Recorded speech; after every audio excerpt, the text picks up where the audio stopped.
अस्सलाम वालेकुम नाज़रीन गिरामी।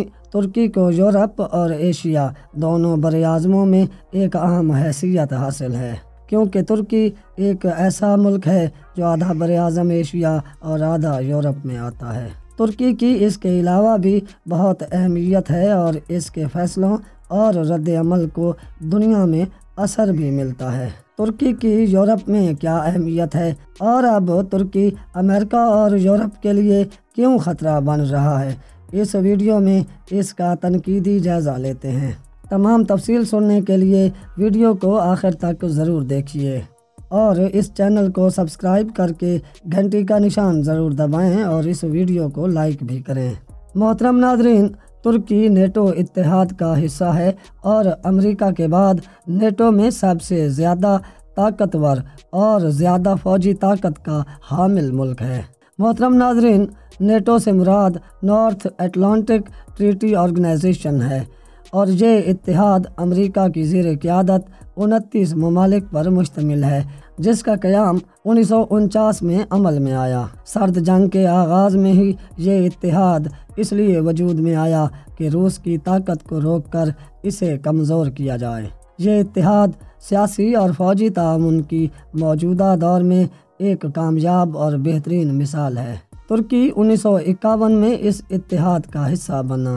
तुर्की ने अब कुछ ऐसे फ़ैसले किए हैं कि इस इत्तेहाद को धचका लगा है और नेटो का सियासी और फ़ौजी मुस्तकबिल ख़तरे में पड़ चुका है।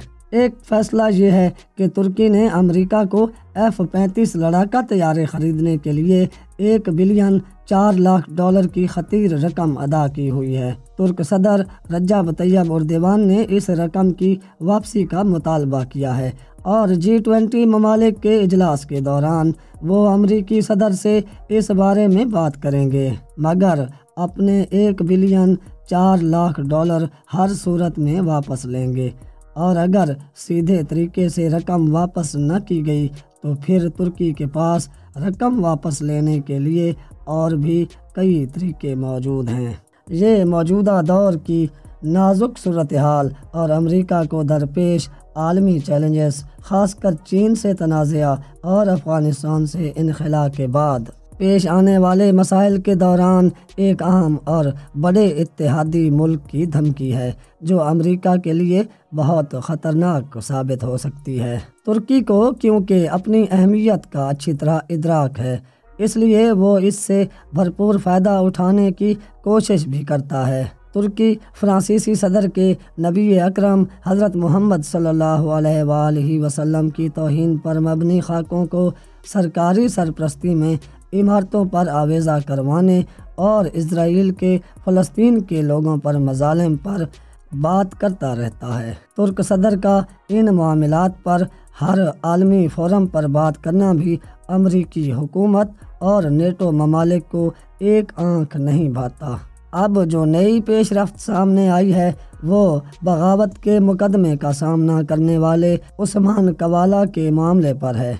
रवां हफ्ते America, Canada, France, Finland, Denmark, Germany, Netherland, New Zealand, Norway और स्वीडन ने उस्मान कवाला को समाजी कारकुन करार देते हुए इसकी फौरी रिहाई का मुतालबा किया है। इसी तरह यूरोप के इंसानी हुकूक के मरकज़ी इदारे काउंसिल ऑफ यूरोप ने भी तुर्की को वार्निंग दी है कि वो यूरोपीय अदालत बराए इंसानी हकूक़ के उस फैसले पर अमल दरामद को यकीनी बनाए जिसमें अदालत ने उस्मान कवाला की रिहाई का हुक्म दिया है। तुर्की ने इस पर बहुत सख्त और हैरत अंगेज़ रद्द-ए-अमल दिया है। गुज़श्ता दिन तुर्क सदर ने एक अवामी इज्तिमा में खिताब करते हुए बताया कि उन्होंने तुर्क वज़ीर ख़ारजा को हुक्म जारी किया है कि वो फौरी तौर पर उन 10 ममालिक के सफ़ीरों को नापसंदीदा शख्सियत करार देकर मुल्क बदर करने की कार्रवाई का आगाज़ करें, जिन ममालिक ने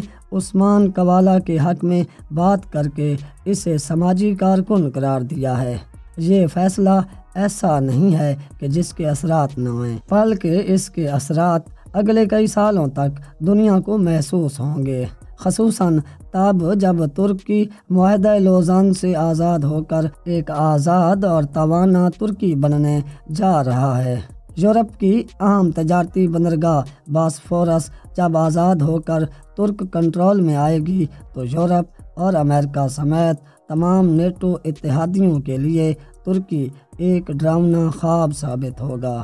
ناظرین گرامی، ترکی کے ان فیصلوں کے پیچھے طیب اردوان کی سحرانگیز شخصیت کا اثر نمایاں ہے۔ اردوان ہر مسئلے پر ایک توانا آواز بن کر سامنے آتے ہیں جو مسلمانوں اور مظلوموں کو درپیش ہو۔ ناظرین گرامی، خلافت کے دوبارہ قیام کے خواہش مند ترک صدر اردوان نے اپنی پراثر کوششوں سے دنیا بھر کے مسلمانوں کے دلوں میں گھر کر لیا ہے، اور اب مسلم امہ اپنے مسائل کے مداوع کے لیے عربوں کی طرف دیکھنے کے بجائے ترکی کی طرف دیکھنے لگی ہے۔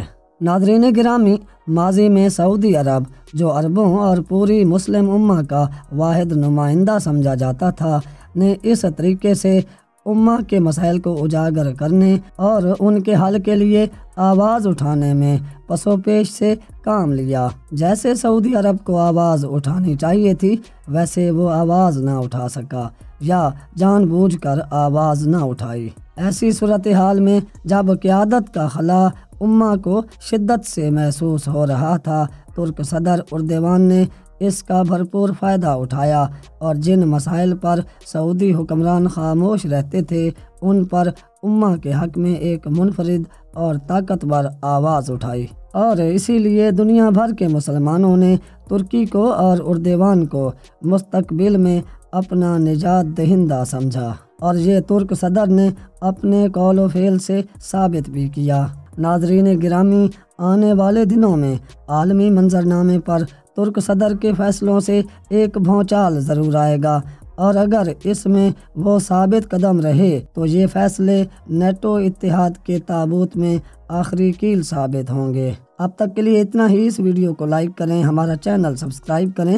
اللہ حافظ۔